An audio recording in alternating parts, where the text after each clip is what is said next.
दादा कोटीकेंनी सोंगड्याचे प्रोडक्शनची जबाबदारी माझ्याकडे, सोंगड्या एकता जीव सदाशिव वगैरे. त्यावेळेस मी नोकरी करत होतो. ते नोकरी करत असताना दादा म्हणे नोकरी सोडा, आपण प्रोडक्शन पाहूया. तर इच्छा चांगलं चाललेलं होतं. मी दादांना म्हटलं आपण मित्र आहोत, मी नोकरी कशाला सोडत नाही, पण तुमचं प्रोडक्शन लिहिल. आणि 2 सिनेमाचं प्रोडक्शन पाहिल्यानंतर या व्यवसायात सिनेमाच्या किती पैसे लागतात, फिल्म निगेटिव्हला किती लागतात, साऊंड निगेटिव्हला स्टुडिओचं किती बिल येतं, लॅब्सचं किती खर्च येतो, पुढे बाकीचे जे कलाकार तंत्रज्ञ आणि या धंद्यात काय काय करू नये हे शिकलो. म्हणजे कुठलाही धंदा करायचा असेल तर प्रथम काय काय करू नये हे शिकावं, मग काय करायचं ते ऐनवेळेस पाहायचं. तेव्हा माझं मी सुरुवातीलाच ठरलं होतं की कविता लिहायच्या असतील तर पाना फुलांच्या, पावसाच्या आणि आकाशातले चंद्र सूर्य तारे पकडणाऱ्या कविता न लिहिता जे आपल्या अवतीभोवती घडतंय जळतंय त्याच्या संदर्भात कविता लिहायच्या. आणि म्हणून मी भाष्य कविता हा प्रकार सुरू केला. त्याला वात्रटिका हा शिक्का बसला. वात्रटिका हा शब्द पाडगावकरांचा आहे, सुरुवात त्यांनी केली. वात्रटिका या अर्थाने मी वात्रटिका सुरुवातीला लिहिल्या. वात्रटिका म्हणजे स्त्री पुरुष संबंधावर एक भाष्य असतं छोटंसं, थोडीशी नकळत अश्लीलताही त्यात येते. ती पाडगावकरांच्याही आपण कवितेत ऐकली असेल त्यांनी. पण अनेकांना चावटपणा आवडतो, पण तो आवडतो हे सांगत नाही त्या ठिकाणी. आणि त्याचं एक वय असतं त्या ठिकाणी. त्या वयानंतर मग त्याच्यापासून आपण दूर जातो त्या ठिकाणी. तेव्हा माझ्या वात्रटिका सुरुवातीला साप्ताहिक जत्रामध्ये येत होतं. बेरे साहेब ते छापत होते आणि मी जे लिहिल ते छापत होते. त्यातून कवितांचे मला कार्यक्रम मिळून लागले. आणि मग 86 मध्ये मी भारत कधी कधी माझा देश आहे त्याला आम्ही कार्यक्रम सुरू केला. त्याचं कारण होतं की दोन्ही सिनेमाचं कर्ज झालेलं होतं त्या ठिकाणी.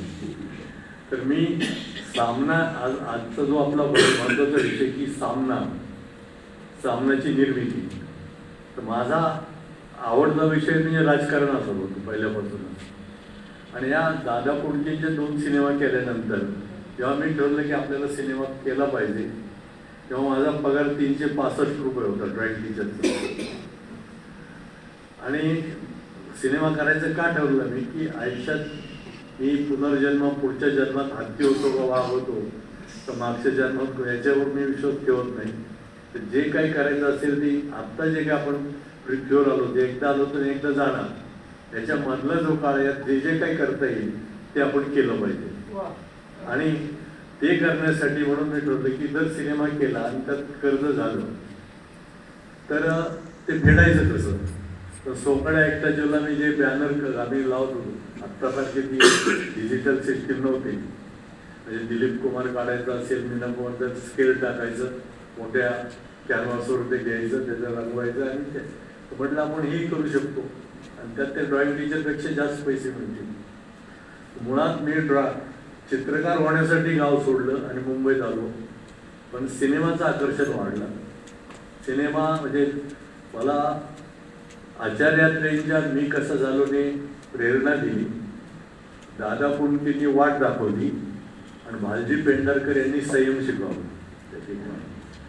जयप्रभा सोडेचे बाबा त्यांना आम्ही सगळे म्हणायचो, जयप्रभा सोडेचे. तर या सगळ्या गावात हे करत असताना पहिली गोष्ट की राजकारणात सुद्धा कविता लिहिताना जो विचार होता माझा की त्या राजकारणावर सिनेमा का करायचा.